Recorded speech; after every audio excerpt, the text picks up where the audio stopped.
Voici, d'hier à aujourd'hui, une capsule de Normand de Lessard. Normand nous présente des personnes ou des événements qui sont venus marquer notre passé en Beauce. Sur ce, bon visionnement. Allô tout le monde, ici Normand de Lessard et bienvenue à une autre capsule d'hier à aujourd'hui. Au moment qu'on se parle, nous sommes en 2016.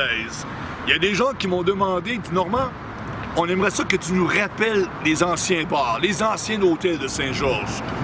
Autrefois, on pouvait aller veiller à Saint-Georges le samedi soir ou le vendredi dans des hôtels, rencontrer les gens, boire la bière. Aujourd'hui, il n'y en a presque plus.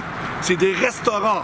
On peut manger, on peut veiller, on peut prendre la bière, mais c'est pas comme autrefois. En 2016, il nous reste le bar du boulevard. Il nous reste le bar de l'Ouest et le 4000. Et je cherche. Aujourd'hui, aujourd'hui, se rappelle de nos anciens bars d'autrefois. On regarde ce que ça donne. Bon visionnement!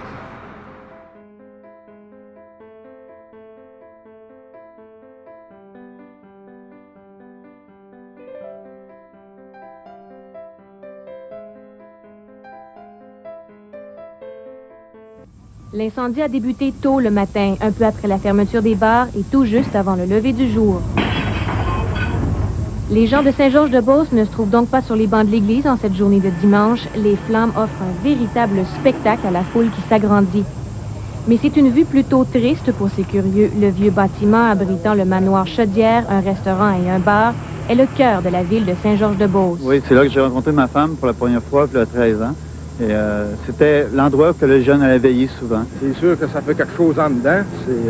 Comme je te dis, c'est des anciennes amours, mais ils n'ont pas le choix, il faut vivre avec. Justement, hier soir, je suis venu veiller justement au manoir ici. Puis là, ce matin, il est en feu. Là. Pour le propriétaire, c'est des années de travail qui partent en fumée. J'ai 10 ans d'énergie de mis là. Puis, je veux dire, c'est le plus beau de la bâtisse. C'est le plus beau qu'on n'a jamais réussi à faire. On est bien organisé, on est bien structuré. Puis, on vit une chose comme ça, ben c'est pas facile. L'incendie a débuté dans le centre de la bâtisse et après environ 5 heures, tout le complexe commercial y est passé. C'est un vieil édifice et c'est ce qui a rendu la tâche ardue pour les pompiers. Plusieurs étages, plusieurs constructions, plusieurs planchers d'additionnés.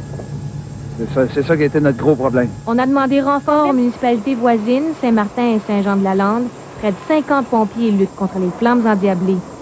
Celles-ci s'étendent d'ailleurs au siège social de la compagnie Canam-Manac par les conduits de l'ascenseur. Personne n'est blessé par chance. Les dommages matériels sont évalués à plus de 2 millions de dollars.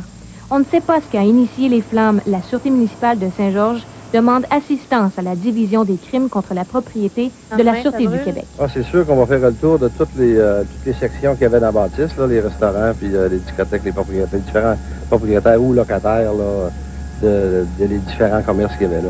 Durant les prochains jours, les enquêteurs tenteront de déterminer la cause de l'incendie qui a totalement détruit l'édifice. Et c'est une perte majeure pour les gens de Saint-Georges puisqu'ils ont vu brûler aujourd'hui un lieu de vieux souvenirs et de nouvelles rencontres. Lynn Saint-Laurent, Le Grand Journal, à Saint-Georges-de-Beauce.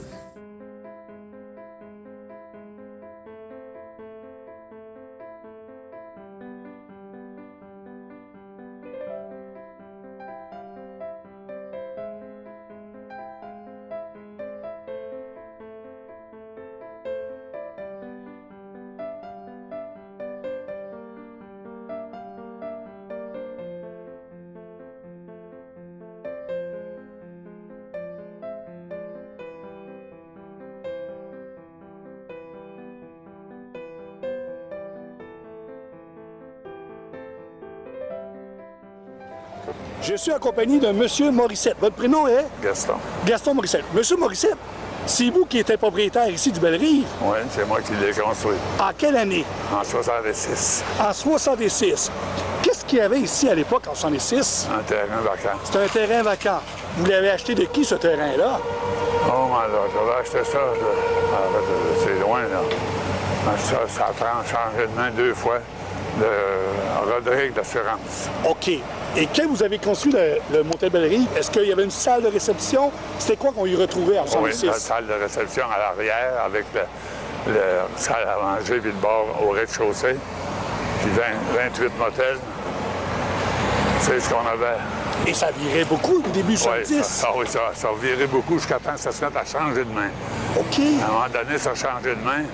Puis d'un à l'autre, ça n'en gagnait pas. Le gars était moins intéressé, puis ça en occupait moins. Alors ça descendait. Ça a fini par fermer à cause... C'est vrai. Qui est-ce qui rachetait après vous? À cause du laisser-aller. Qui est-ce qui a racheté après vous le Bellerive? C'est Rodrigue qui l'a repris après moi, puis qui a opéré un petit bout, mais pas longtemps. Il l'a revendu, puis ça s'est mis à aller mal d'un à l'autre.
Du Québec, en collaboration avec l'escouade des crimes contre la propriété, a ouvert une enquête.